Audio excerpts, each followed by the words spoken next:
바울 사도는 우리들에게 내가 복음을 부끄러워하지 아니하노니 라고 말하면서 이 복음이 모든 믿는 자에게 구원을 주시는 하나님의 능력이라 그렇게 말을 하고 있습니다. 예수님과 그 제자들이, 그의 사도들이 사람들에게 전했던 복음, 우리는 이것을 기독교 진리 또는 구원의 진리인데, 이 진리를 가만 보면은 우리는 두 가지의 특징을 발견할 수 있을 것 같아요.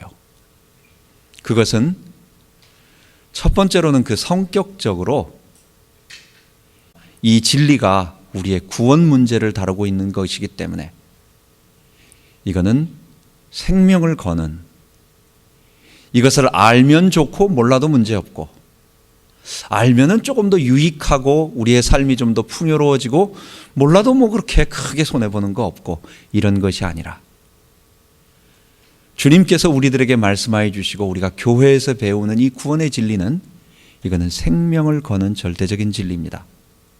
이것은 우리가 마지막 심판대 앞에서 하나님의 얼굴을 배우느냐, 아니면 우리가 영원한 멸망, 저 지옥의 형벌을 받느냐라고 하는 이 생사가 걸린 문제이기 때문에, 이거는 우리가 집에서 소파에 누워 리모컨을 가지고 만지작거리면서 이것도 돌려보고 저것도 돌려보고 그런 자세로 말씀을 배우는 것이 아닙니다.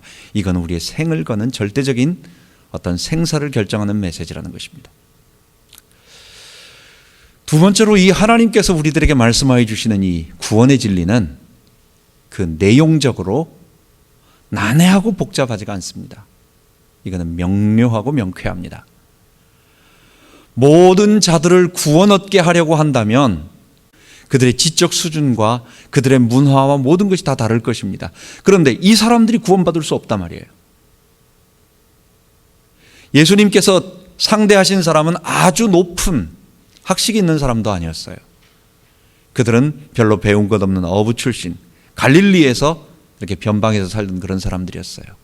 세리와 또는 이 가난한 자, 고아, 과부, 다 이런 어려운 사람들, 세상적으로 본다면 사회 밑바닥에 있는 사람들에게 가서 복음을 전하고 그들을 하나님 백성 만들고 그들로 살리게 만들었어요.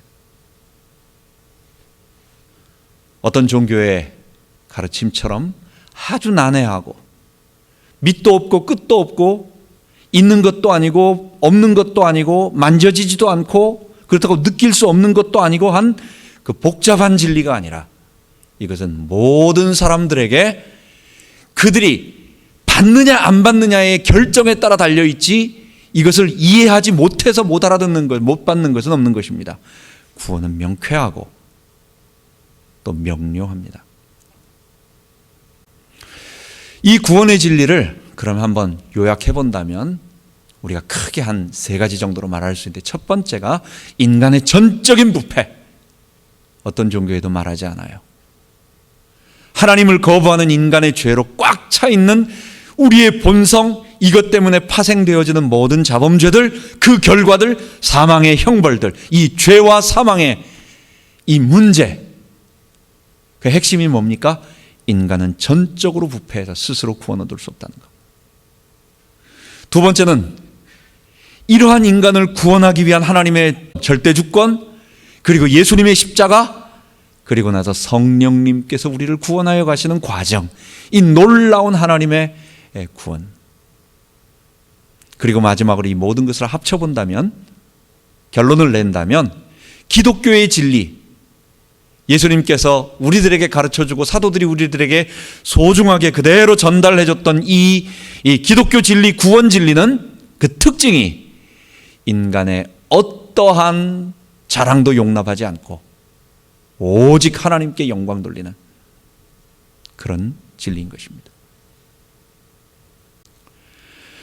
그런데 이 복음이, 사실은 이 구원의 진리가 오늘날 많이 교회 스스로 이 구원의 진리를 포기하고 있습니다. 우리는 현대를 살고 있습니다. 이 현대 시대의 특징을 우리는 이렇게 본다면, 아무래도 현대는 이전 시대보다도 훨씬 더 치열하고 바쁘게 돌아가고, 그리고 더 정신적인 스트레스가 많은 시대인 것 같습니다. 그건 틀림없습니다. 시골에서 농사를 그냥 해 뜨면 나가서 일하고 해 지면 들어와서 쉬고 겨울에는 쉬고 이런 것이 없이 아침 일찍부터 밤늦게까지, 또 집에 있는다고 해도 사람들과의 관계 속에서의 여러 가지 것들을 오히려 정신적인 것들이 더 스트레스 받는 어려움을 당하는 것이 현대입니다. 그래서 사람들은 쉼을 원하고 평안을 원하고 우리는 좀 쉬었으면 좋겠다. 그는 실질적인 현실인 것 같습니다.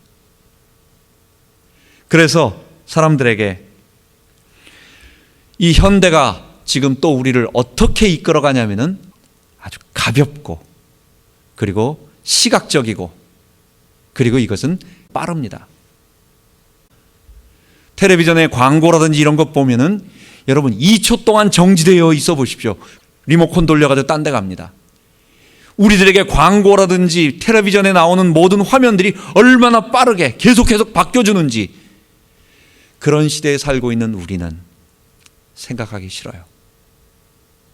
우리는 거기에 앉아서 어렵고 딱딱하고 하드한 진리, 무슨 구원, 생명, 무슨 영생, 무슨 심판, 이런 딱딱한 것보다는 좀 소프트하고 그냥 가볍고 제발 부담 좀 없는 거, 앉아서 편안하게 들을 수 있는 거, 이게 우리의 생명과 우리의 죽음을 결정하는 절대적인 진리인데도 불구하고, 이게 하나님께서 직접 사도들에게 말씀해 주시고 그리스도께서 직접 말씀해 주셨던 구원에 관한, 우리의 생명에 관한 진리인데도 불구하고 오늘날 교회에서는 그것을 사람들이 너무 힘들다라는 그거 하에, 사실 우리 힘들어요. 정말 이 교포사회도 너무너무 힘들지만, 그러나 그런 진리를 소프트한 진리, 가벼운 진리, 그냥 우리가 뭐 좀 생각하지 않고 앉아가지고 그냥 쉽게 넘길 수 있는 그런 어떤 정보라든지 삶에 유익한 내용들로, 진리 그런 거 말하지 말고 부담 주지 좀 말고 좀 그렇게 해달라. 현대가 그렇게 만들고 있습니다. 여러분, 교회가 구원의 진리 말고 이제는 그래서 성공과 복음을, 축복을 복음으로 변질시켜 가고 있는 그런 시대인 것입니다. 여러분, 사람들의 영혼이 정말 그걸 원합니까? 우리의 깊은 영혼이, 우리는 더 이상 진지한 거 필요 없고, 우리는 쉬게 만들고 좀 우리 가벼운 거, 우리 그냥 아무 생각 없이 막 웃을 수 있는 거, 코미디언들 나와서 아무 어떤 의미 없는 말들을 그냥 계속 해가지고 그냥 우리도 그냥 거기에 빠져가지고 그냥 좀 쉬고. 여러분, 그런데 우리 영혼 깊은 곳에서 그것을 말합니까?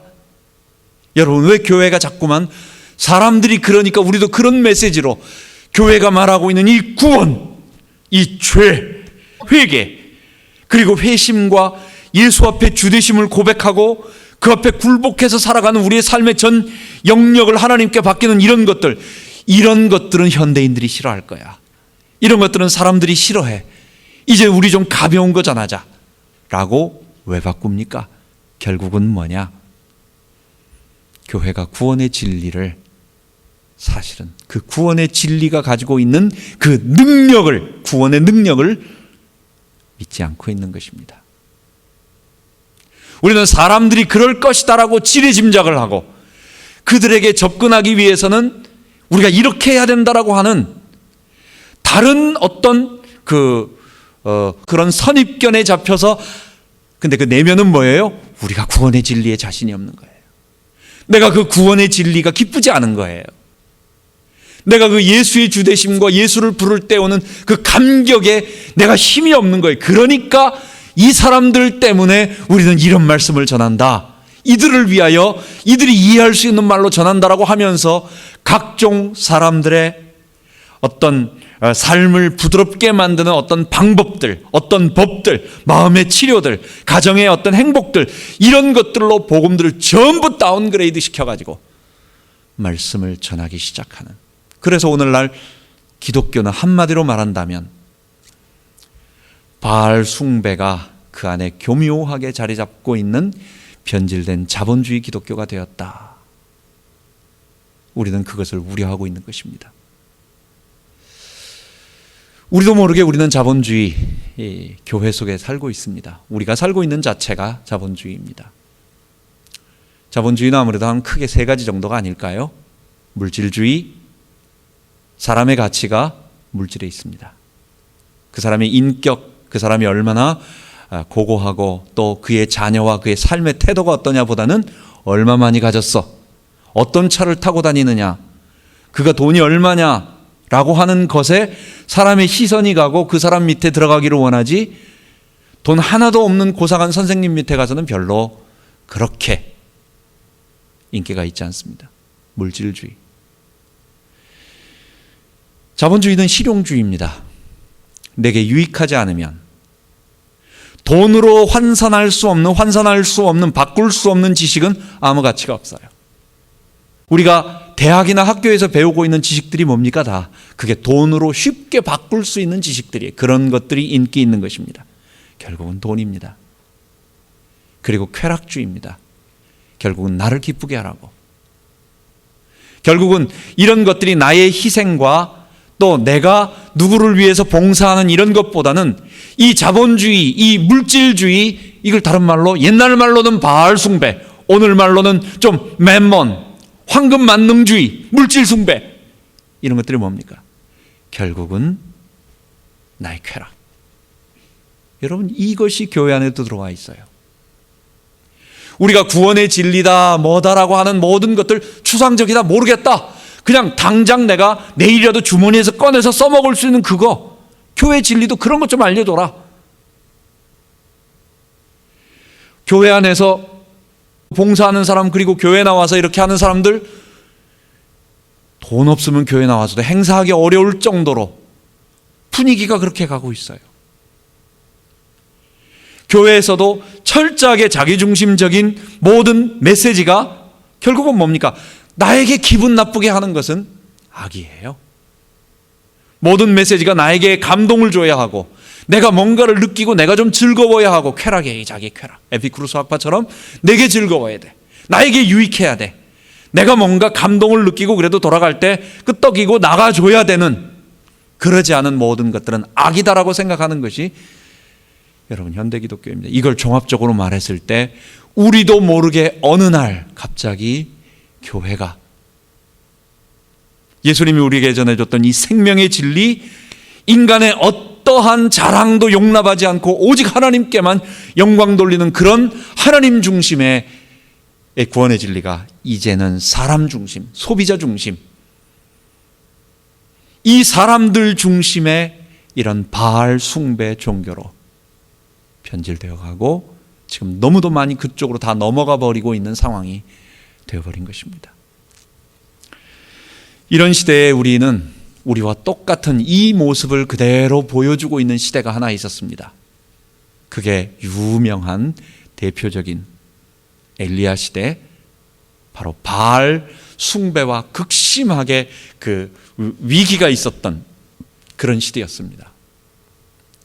물론 그 이전 시대에도 바알은 아주 인기 있는 신이었기 때문에, 여러분 출애굽할 때 벌써 맨 마지막 모압 광야에서 무슨 사건이 있었어요? 바알보올 사건이 있었습니다.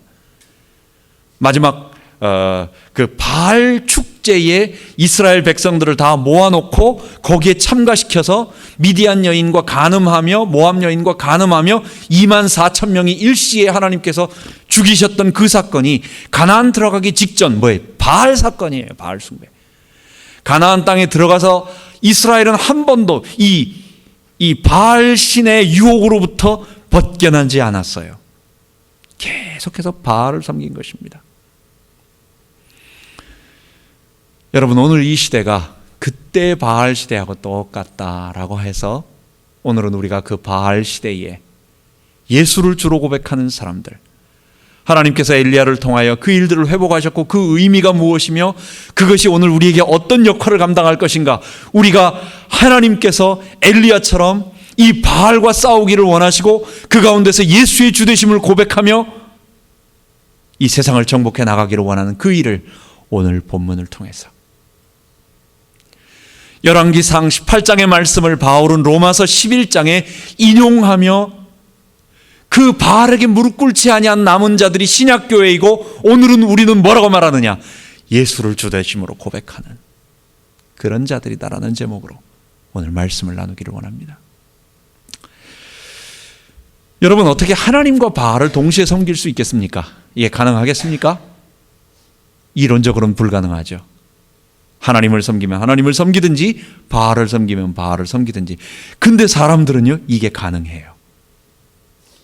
행동으로는 하나님을 섬깁니다. 제사 절기를 드립니다. 성전에 가서 절기를 드립니다. 실로의 성막에 가서, 예루살렘 성전에 가서, 또는 거기와 해당되는 곳에 가서 제사를 계속 드리지만 그들 마음 한구석에는 또 한 가지가 있어요. 이 바알이 주는, 이 물질이 주는, 실제 농사 짓는 데 있어서의 비를 내려준다라고 하는 이 바알 신의 매력을 도저히 벗어날 수가 없어요. 그래서 몸은 제사를 지내며 하나님께 예배를 드리지만 그의 마음과 그의 다른 것은 어디가 있느냐? 저 바알에게 늘 그 주변에 가가지고 얼기적거리고 있는 거예요. 그리고 틈만 나면 거기서 제사 떡이라도 하나 얻어먹고, 아니면 몰래 가서 하고. 거기에 왕과 제사장은 어떤 일을 합니까? 거기에 종교 지도자들은 어떤 일을 합니까? 왕이 아예 문을 열어줘 버렸어요. 엘리야 시대의 주인공은 누구냐?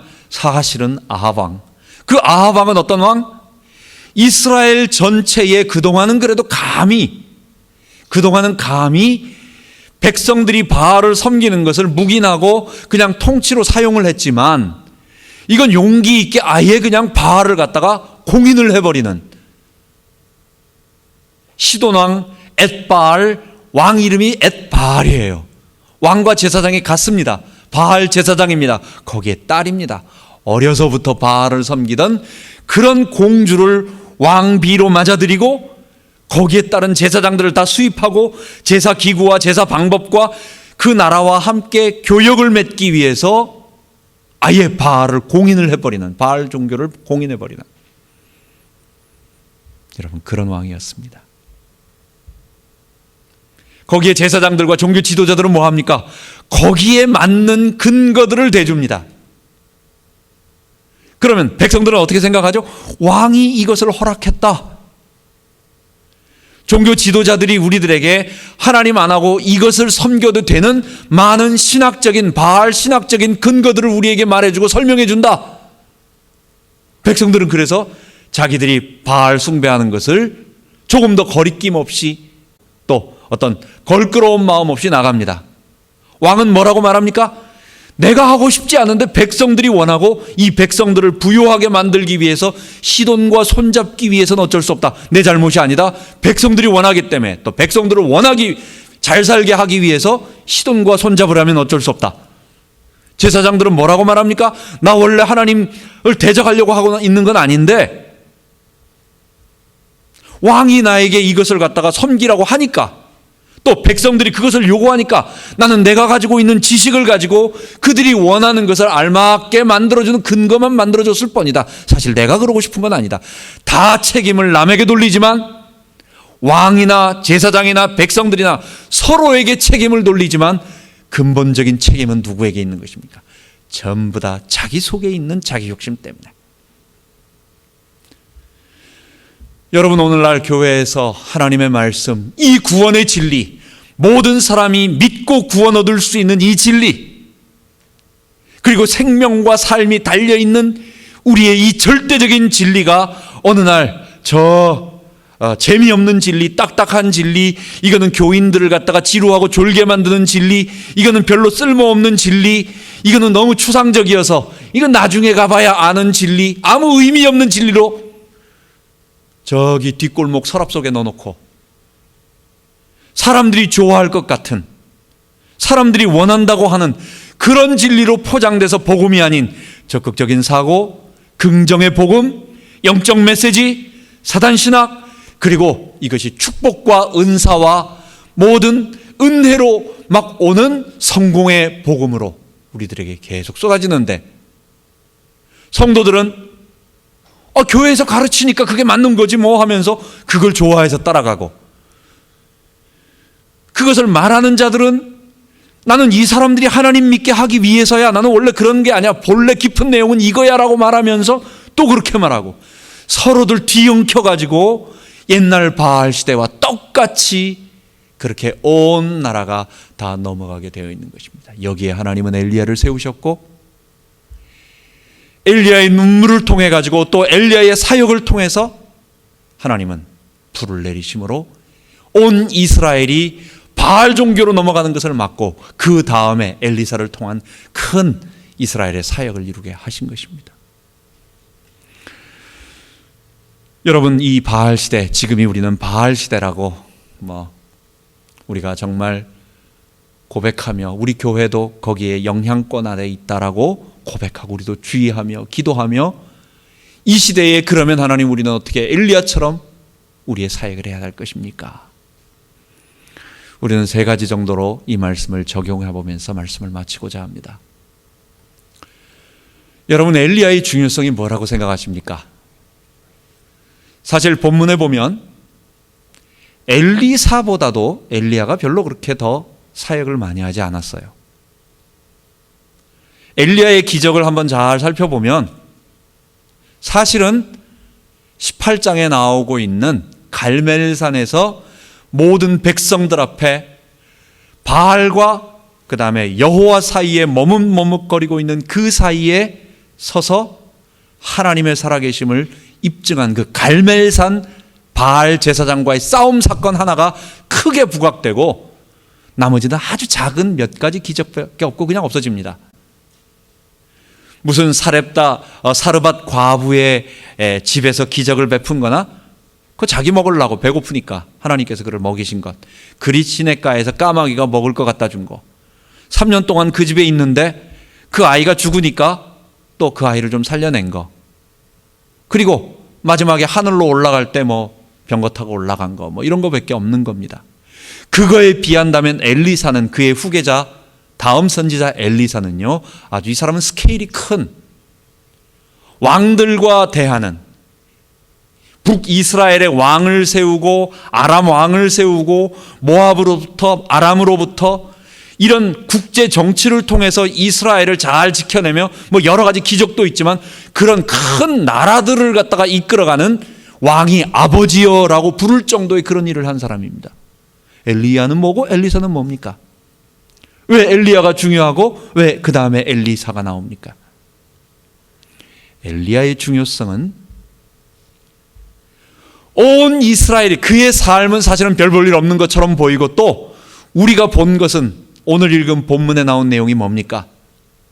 그가 갈멜산에서 그 큰 성공을, 승리를 베풀고 나서 이세벨이 자기를 죽이려고 하니까 낙심해가지고 도망가면서 로뎀나무 앞에 힘 다 빠져가지고 앉아가지고, 나 이제 죽게 되었습니다. 하나님, 차라리 날 죽여주세요.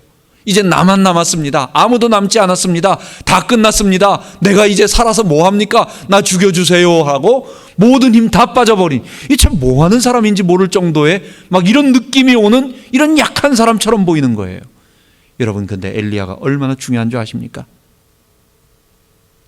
엘리야는요, 엘리사처럼 어떤 대단한 그 국가적인 어떤 경륜을 가지고 왕들과 이렇게 했던 그런 그런 선지자가 아니라, 그는 바알 종교로 넘어가는, 바알 숭배 가운데 하나님의 여호와 종교, 구원의 종교, 오늘 우리의 표현으로 말한다면 모두 다 물질 숭배, 모두 다 자기 주인됨, 그리고 자기 주인됨을 그대로 가지고 놔두고 나서 그것을 좋게 만드는 적극적 사고, 믿으면 된다, 그리고 믿으면 믿는 대로 된다, 하나님의 큰 저수지에 있는 것을 내가 달라고 땡기면, 믿음으로 땡기면 하나님은 상관없이, 하나님은 안 주셔도 그건 내게 올 수밖에 없다 라는 식의 사람들이 원하고 있는 악한 죄의 본성을 자극시켜주는 적극적 사고, 긍정의 복음 같은 이런 것으로 뒤범벅되어 가지고 예수 믿는 것과 그리고 바알 숭배하는 것의 차이가 뭔지를, 다른 종교와의 차이가 뭔지를 모르는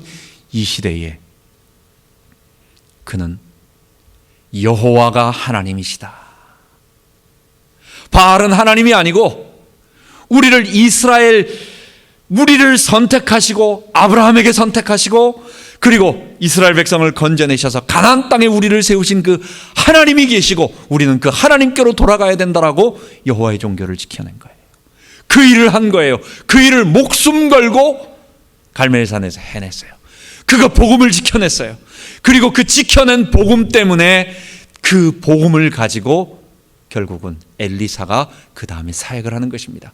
그래서 우리 총신대 우리 김정우 교수는 엘리야 복음과 엘리사 행전이라고 신약에 있는 복음서와 그 복음의 내용과 그 다음에 사도들의 행전을 갖다가 빗대어 가지고 엘리야가 복음을 지켜내고 엘리사가 그 지켜낸 복음을 가지고 이제는 사역을 했다라고 말하는 것입니다. 여러분, 엘리야의 삶은 그렇게 엘리사처럼 화려하지도 않고 큰 일을 남겨놓은 것 같지도 않아요. 별 볼 일 없는 것 같아요. 그는 낙심도 했어요. 그리고 그 이후에 갈멜산 사건 이후에 한 거는 하나님께서 우리 아시다시피 세미한 음성을 들려주십니다. 낙심할 때 하나님께서 세미한 음성을 들려주시면서 세 가지를 말씀하십니다. 아람 왕 하사엘을 세워라. 그리고 이스라엘 왕은 예후가 될 것이다. 그 다음에 너는 선지자 너의 후계자 엘리사를 세워라. 그런데 엘리야가 한 일은 뭡니까? 아람 왕 하사엘 보지도 못했고 예후 보지도 않았어요. 그는 오직 하나, 자기를 따르는 엘리사를 그의 후계 선지자 한 사람을 세우고 나서 이 엘리사가 아람 왕 하사엘을 세우고 그리고 예후를 이스라엘 왕으로 세우고 그리고 나머지 선지 숨겨진 자 7,000명 선지 생도를 세우고 다 그렇게 하는 거예요. 엘리야가 한 일은 딱 하나, 선지자 엘리사를 세운 것밖에 없어요. 여러분, 우리의 모습인지도 모릅니다. 엘리야는 다 낙심했습니다. 엘리야는 아무도 없습니다. 하나님, 엘리야는 이제 내가 여호와를 향한 특심으로 내가 주님을 위해서 일했지만 결국 남는 것은 나에게는 아무도 없고 나 혼자만 남았군요 라고 하는 외로움. 이 복음의 진리를 더 이상 지킬 수도 없고 같이 하는 사람들도 없고 이제는 나는 죽게 되었습니다. 로뎀나무 아래서 거기서 그늘에서 쉬면서 재충전하면서 기도하고 있는 게 아니라 힘 다 빠져가지고 있는 그 모습, 그게 바로 전장 18장의 그 어마어마했던 그 엘리야의 모습이 아니라 19장의 그 엘리야는 이상해. 왜 이렇게 사람이 힘이 빠졌는지. 여러분, 이런 영적인 외로움이 엘리야와 똑같은 연약한 우리들에게도 있고 우리의 모습인지도 모르겠습니다. 그런데 하나님은 엘리야를 네가 그래서 되겠어? 너 지금 뭐하고 있는 거야? 라고 책망하지 아니하시고 그에게 오히려 그가 해야 할 일을 보여주시고 그가 놀랄까 봐 불 가운데 임하지도 아니하시고 어떤 폭풍 가운데 임하지도 아니하시고 세미한 음성으로 하나하나 말씀해 주시면서 그가 해야 할 일을 미래를 보여주시고 네가 지켜낸 복음, 이 바알 숭배, 이 황금 만능, 이 자본주의 기독교 내의 교회 안에 조용하게 모습을 바꾸고 얼굴 모양을 바꿔서 조용하게 앉아있는 이 바알을 몰아낸 이 엘리야에게 너가 중요한 사역을 했고 너가 지킨 이 복음을 가지고 이제는 후대에서 사역을 할 거야 라고 말씀해 주시는 것입니다. 낙심하지 말고 우리가 바알에게 무릎 꿇지 아니한 7,000명, 여러분 7,000명 적은 수 같습니까? 큰 많은 수 같습니까? 적지 않습니다. 7,000명이라는 사람을 한번 모아보십시오. 적은 수 아닙니다. 근데 아무리 눈 씻고 봐도 없어요, 우리가 보기에는. 근데 주님은 말씀하십니다. 어디선가 지금 내가 준비하고 있고 내가 기르고 있고 내가 보호하고 있는 그 마음에 이 시대를 바라보며 통곡하고 있는 이 바알 숭배에 무릎 꿇지 않은 하나님의 신실한 자들이 있다라는 것입니다. 그들이 후에는 선지자의 생도들이 되어서 이스라엘을 하나님의 나라로 만들어가는데 복음의 나라로 지켜가는데 많은 역할을 하고 큰 일들을 감당한 것입니다. 우리가 하는 일이, 우리는 여기서 일을 하지만 엘리야처럼 혼자 남은 것 같아서 일하는 것 같지만 바알 숭배 속에서 우리는 예수의 주되심을 고백하고 나아가고 있지만 하나님은 또 다른 하나님의 사역들을 준비시키시며 하나님의 중요한 때에 그 모든 것들을 하나로 만나게 해 주실 줄 믿습니다. 마지막으로 자기 주인됨에서 이런 자들이 누구냐? 한 가지 더, 오늘 남은 자는 누구냐? 오늘 본문에서 하나님께서 말씀하십니다. 엘리야가 내가 하나님을 위해 일했는데 나만 남았습니다 할 때 하나님께서 엘리야에게 뭐라고 말씀하십니까? 내가 나를 위하여, 하나님이 자기를 위하여 하신대요. 놀라운 일 아니세요? 자기 이름을 위하여, 하나님의 영광을 위하여, 하나님께서 우리의 평안과 우리의 행복과 우리의 삶의 어떤 번영을 위해서가 아니라 하나님을 위하여 인간의 어떠한 자랑을 용납하지 아니하고, 왜냐? 그분은 온 우주 만물을 창조하신 전능하신 우리의 창조주시기 때문에 그분이 내가 나를 위하여 바알에게 무릎 꿇지 아니한 사람 7천을 남겨두었다 하셨으니, 바알은 그 구약의 사건을 뭐라고 표현하느냐? 이와 같이 이제도 은혜로 택하심을 따라 남은 자가 있느니라. 그들이 누구겠어요? 로마서 본문 앞뒤 문맥에서 보니까 누구겠어요? 이방인과 유대인 가운데서 율법을 따라가지 아니하고 하나님의 성령을 의지하며 예수의 십자가 앞에 부활하심과 그 다음에 그의 죽으심에 동참해서 십자가에 못 박히고 예수의 의로 일어나서 하나님의 의, 그리스도의 부활 생명, 그리고 성령의 능력으로 살아가는 새로운 사람들, 이거는 유대인에게만 있는 사람들이 아니었어요. 이들은 누구예요? 이방인과 모든 사람들 가운데 있는 사람들, 그게 신약교회였어요. 그들이 남은 자였어요. 그런데 오늘 이 순간에는 또 우리가 이것을 우리에게 적용할 수 있습니다. 이 바알 숭배 속에 있는 이 자본주의 기독교 속에서 온 나라 전체가 전부 하나님 절대중심, 모든 생명의 근원이 하나님께 있다라고 하는 하나님 높이는 것보다도 사람을 존중하고 더 사람에게 맞추고 더 낮추는 이 시대에 오직 하나님만, 오직 구원은 하나님께로 달려있고 오직 하나님의 은혜이고 인간은 어떠한 자랑할 것도 없다라고 하는 하나님의 주되심, 예수의 주되심을 고백하는 하나님의 사람들, 그 신앙을 고백하는 자들이 이 시대에 남은 자들인 것입니다. 여러분, 이들이 요한계시록에 백마탄 자와 그를 따르는 흰옷 입은 세마포 군대들, 주의 신실한 군대들인 것입니다. 주님께서 그들을 칭찬하셨습니다. 너가 환난과 궁핍 가운데도 내 말을 지킨 서머나 교회, 너가 적은 능력을 가지고, 이 지극히 적은 능력을 가지고, 이름도 없고 능력도 없고 힘도 없는 적은 미미한 힘을 가지고 내 말을 지켰으니,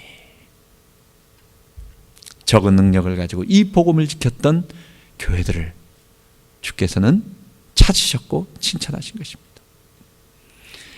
여러분, 우리가 이 복음의 진리를 사랑하며 조금도 흔들림 없이 우리가 스스로 이 구원의 진리의 능력을 잊어버려서는 안 돼요. 포기해서는 안 돼요. 그건 모르는 것입니다. 아닙니다. 이 구원의 진리만, 이 진리 믿는 자들은 다 복을 얻겠네, 다 구원 얻겠네.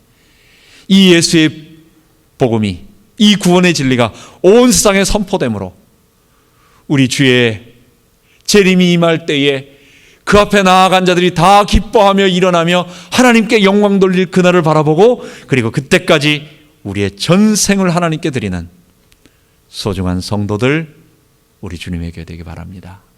기도하겠습니다. 하나님 아버지, 이 시대가 바알 시대와 똑같다고 생각이 됩니다. 우리가 살고 있는 이 자본주의의 가장 주축 국가라고 말할 수 있는 이 미국, 하나님, 우리는 우리도 모르게 물질 만능, 또 우리는 실용주의와 우리 자신에게 유익한 그 쾌락을 추구하는 주의에 우린 잡혀서 신앙생활도 거기에 맞춰 어느 날 알게 모르게 우리 한국 기독교, 우리 모든 기독교들이 하나님의 말씀을 따라가기보다는 사람들에게 맞춰서 주님 바알 숭배의 자본주의 기독교가 되어버렸습니다. 이 가운데 이것을 안타깝게 여기며 엘리야처럼 우리가 바알 선지자들과 싸우며 그의 힘은 미미하고 또 그에게는 연약한 점이 많이 있지만 그러나 그에게 그 시대에 해야 할 일이 그 바알과 싸우는 일이며 이 예수의 주되심을 고백하는 그 일이라고 할 때에 그것을 믿음으로 고백하며 자기를 감당했던 엘리야처럼 우리가 그 일을 감당하기를 원합니다. 우리 다음에 엘리사들이 이 사역을 감당할지 모릅니다. 우리는 그 복음을 지키고 이후에 이 복음, 우리가 가진 이 복음의 내용을 가진 다음의 세대의 사역자들이 하나님을 위한 큰 일을 할지도 모르지만 우리는 그 터를 닫고 그 진리를, 우리에게 맡겨진 그 일을 꿋꿋하게 감당해 나가게 하여 주옵소서. 감사하며 우리 주 예수 그리스도의 이름으로 기도하옵나이다. 아멘.